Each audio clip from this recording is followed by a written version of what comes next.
Hello，大家好，歡迎收聽茶餘飯後，我係嘉星，今日同大家喺度嘻住傾下偈。我係小青，Hello，大家到2026年頭啦，今集就講下今年 AI 會點樣搞局，OK 嗎？正啊！今年已經唔係得啲人玩下整張吉卜力相咁簡單啦，AI 真係入晒去工作度。係咯，以前啲同事開會講唔好用 ChatGPT 啦，好危險噶。而家自己暗暗地喺度叫 AI 幫佢寫 email、寫 proposal，仲收工快過人添。而家最明顯就係識用 AI 同唔識用 AI 效率差距好大，好似一個有私人助理，另一個仲喺度自己打字咁。同埋以前公司成日講 digital transformation，講到好遠咁，而家直接變 AI workflow，啲銷售用 AI 幫手砌報價，marketing 用 AI 起草成個 campaign，仲有啲公司直接 train 內部 AI chatbot，專門答同事啲公司 policy 係點啊，邊個表格喺邊度 download 嗰啲問題。新人入職快咗好多。不過講到公司就要講陰公少少嘅位啦，大公司精簡人手已經開始，好多部門凍結招聘，話要睇下 AI 可以頂幾多。係啊，以前走一個人就一定要請翻一個，而家係走三個，用一個老神加 AI 頂住 HR， 仲當自己慳到錢好開心添。呢樣嘢短期真係幾殘酷，特別係啲應屆畢業生同一份 entry level 工，以前可能請10個，依家話不如試下請5個，另外用 AI 做 support 啦。但係老實講，唔係所有工一刀切咁 cut 嘅，反而係啲純重複靠 copy paste 做 formatting 嗰啲，最易俾 AI 取代。係咯，如果一份工成日都係人哋講乜你就轉打一份，咁 AI 真係做得仲開心，反而要同客溝通，要創意，要管理人嘅位置，暫時仲安全啲。所以我成日同啲後生講，你要諗嘅唔係點樣避免 AI，而係點樣令自己喺有 AI 嘅世界仲值錢。例如你係設計師，唔好同 AI 鬥出圖嘅速度，而係學識用 AI 幫你試多幾個方向，幫你做草圖，你自己就專心諗 concept 同客講故事。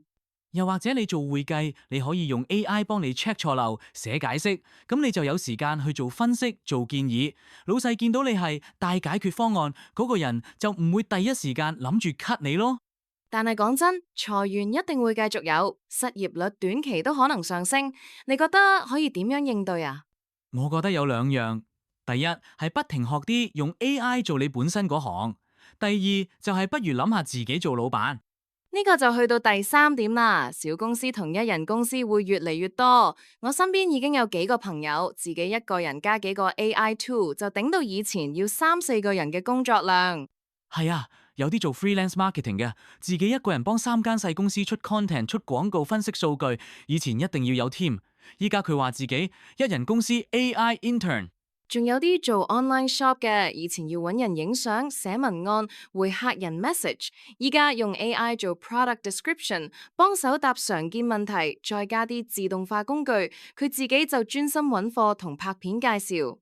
其實 AI 令到創業門檻真係低咗好多㗎。以前諗住開公司就要租 office、請秘書、揾會計，依家好多嘢用 AI 搞掂，開頭成本細好多。但都唔好幻想到太美好啦，自雇、freelance、solo、founder 會越嚟越多，競爭都會好大。最大挑戰係你點樣同人哋唔同？冇錯，AI 可以幫你做標準化嘅嘢，但係自己嘅味道 AI 取代唔到。例如你講嘢嘅風格，你做節目嘅態度，你對客嘅誠意，呢啲就係你嘅護身符。所以我會咁睇，2026年對好多人嚟講可能係好驚嘅一年，但係對肯試肯變嘅人又可以係好機會嘅一年。係啊，如果你依家失業緊，或者好驚自己會失業，唔好淨係喺度驚，不如俾自己1-2個月密集咁學1-2個 AI 工具，睇下可唔可以試做 side project。